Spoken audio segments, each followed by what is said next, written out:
Mukabat ngadto sa 200 ka mga panimalay ang gipaabot nga i-demolish sa sitio Sampaguita, Barangay Tejero, syudad sa Sugbo. Kini tungod sa pagbawi sa pamilyang Velez nga maoy giingong tag-iya sa maong luna nga gitukuran sa kabalayan. Pipila sa mga mulupyo nag-star na sa maong dapit sukad pa kaniadtong 1930s. Apan gitagaan na lamang sila hangtod Mayo 24 aron mobiya sa luna. Gani isip hinabang sa mga mulupyo, hatagan og 8,000 pesos ang mga voluntaryong mohawa ug mo-demolish sa ilang panimalay sa di pa moabot ang gihatag nga deadline. Aron madawat na ang ilang 8,000 pesos nga financial assistance, gisugda na sa mga mulupyo dinhi ang voluntaryong pag-demolish sa ilang mga panimalay. Lakip kanila si Tonying Patatag kinsa atong naabtan nga nagbaklas sa mga kahoy sa ilang balay. Lagi kayo, pero sa man, kumte mahimo ani. Kay di man atong yuta. Voluntary kimi guba kayo kun mabot ang term ani nya dili pa mi kaguba. Ang ilan ng force mo guba nya dili na magamit ng mga kahoy.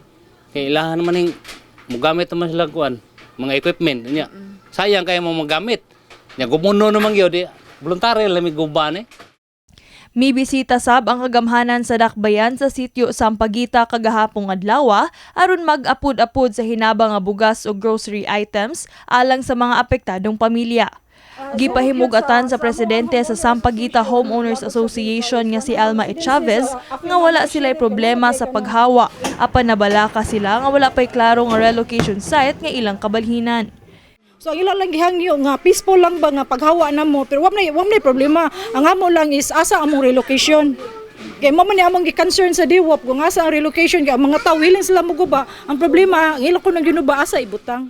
Na niya nang bilis kung magamit na sila diri dapitas ilang yuta, ibalhin mi dito sa government plot. Una kay wa man ko na ma-implementar pa na din ang government plot. Mo man nagi agreement sa bilis o sa government plot.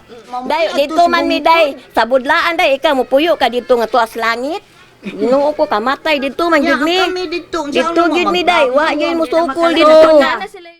Hangyo sab sa usa ka residente nga unta ang tapad nga luna ang ihatag nga relocation site sa city government ug dili ngadto sa mga bukirang barangay. Ang amo lang untang gikuan man ibarog lang jud unta si mayor sa iya habang sulti ba nga no demolition, no relocation, no demolition. Nya karon gi-demolish man ba ginoon mi. Gitagala na mi nya kagamay raan ang bayad sa among bay ipa guba 8,000. Nya sus Ginoo ko makapalit ka ta nagsayin og kahoy. Mapurting mahala. Di na paigo oy, nya asam ni. Kini si Queenie Joligon alang sa MyTV, Cebu.